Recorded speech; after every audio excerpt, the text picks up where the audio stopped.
Smart ഫോണൊക്കെ നമ്മുടെ നാട്ടിൽ വരുന്നതിന് മുമ്പ് നമ്മളാരും ഇപ്പോൾ നമ്മൾ ഈ പിക്ചറിൽ കാണുന്ന നോക്കിയ ഫോൺ മറക്കാൻ ഇടയില്ല. കാരണം ഈ പറഞ്ഞിരിക്കുന്ന ഫോണിന് വേണ്ടിയിട്ട് അടി കൂടാത്തവർ കേരളത്തിൽ വളരെ കുറവാണ്. അത് അത്രയും മാത്രം ഡിമാൻഡുള്ള ഒരു ഫോണായിരുന്നു. കാരണം GSM ഫോൺ കേരളത്തിൽ മാത്രം ഉണ്ടായിരുന്ന ഒരു കാലഘട്ടം ഉണ്ടായിരുന്നു. ഒരു മൊബൈൽ ഫോൺ സ്വന്തമായിട്ട് ഉണ്ടാവുക എന്നുള്ളത് പലരുടെയും ആവശ്യമായിട്ട് മാറിയിരിക്കുന്ന ഒരു സമയമാണ് നമുക്ക് കാണുന്നത്.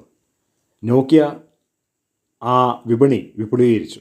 അന്ന് ആ സമയത്ത് ഏറ്റവും നല്ല ഫോൺ നോക്കിയയുടെ മാത്രമേ ഉണ്ടായിരുന്നുള്ളൂ. വേറെ നല്ല കമ്പനികളൊന്നും ഉണ്ടായിരുന്നില്ല. കമ്പനികൾ ഉണ്ടായിരുന്നെങ്കിലും ഭൂരിപക്ഷം പേരുടെ കയ്യിൽ നോക്കിയ മാത്രമേ ഉണ്ടായിരുന്നുള്ളൂ.